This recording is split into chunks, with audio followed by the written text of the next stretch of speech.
The outside of this car is super dirty, and the inside really isn't much better.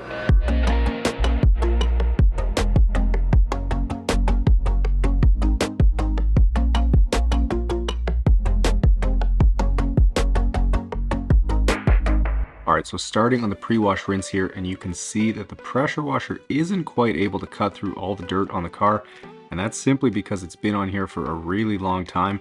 When the vehicle was dropped off, the customer was telling me that the car hadn't been washed for several years, so that definitely explains why the dirt is so stuck on. But even though the pressure washer can't get it all off right now, it will come off really easy during the wash stage.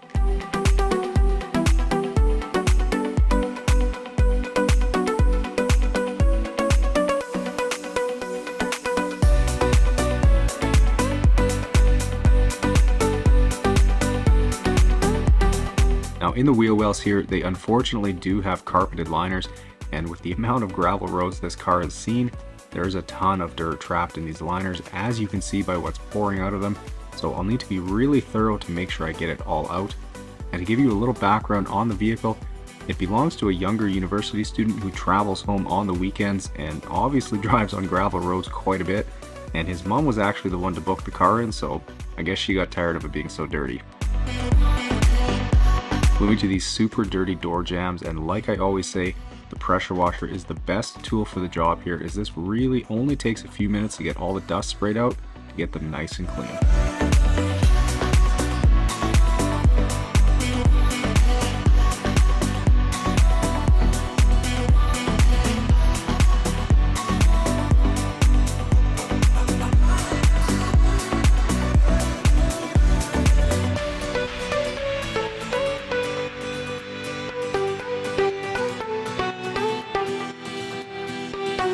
Now, not something I've mentioned too often, but when cleaning tires, if the cleaner turns brown when you agitate, it means the tires aren't quite clean yet, so I always repeat the process at least once, although sometimes 2 or 3 times until the cleaner turns white, and that's when you know they're clean.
Now with the car rinsed, I can see quite a bit of iron contamination on this paint, so I'm going ahead and using my iron decon spray, which will safely dissolve those iron particles, turning purple when it does, and then I'll simply just spray it off after letting it sit for a few minutes.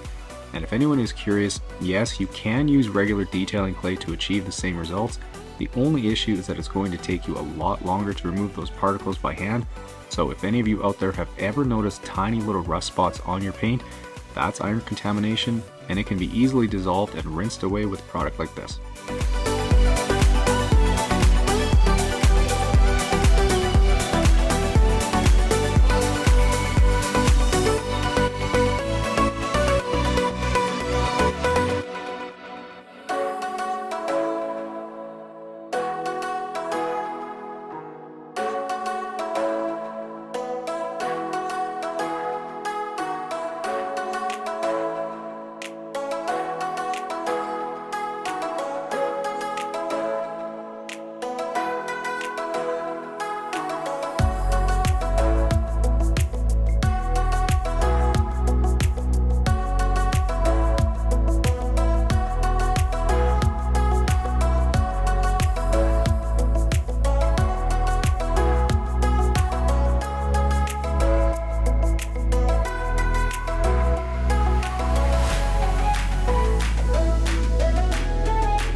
Now with this carpet being on the cheaper end of things, you might notice there's a fair bit of dirt that's really stuck in the fibers, so I'll typically use my drill brush to loosen that up, but I know some of you out there have suggested using compressed air and a tornado for these cheap carpets, and while I do have one and I do use it occasionally, I've never found them to work much better than the drill brush does.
Here's the half bucket of dirty water pulled from this focus.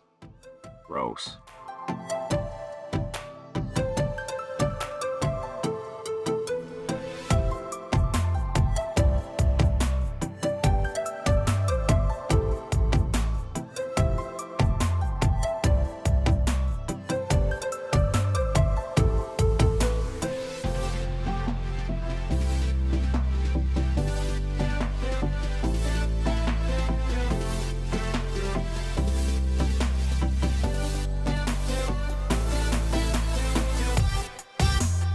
Now for this gross cup holder insert, I'll once again use the steamer, and it's able to really quickly loosen up the garbage that was stuck to it. So if any of you out there are in the market for a high quality steamer, I'd highly recommend the McCulloch MC1375, as it's an incredibly versatile unit and can make quick work of any crud or grime. So if you're interested, the link is in the description for you.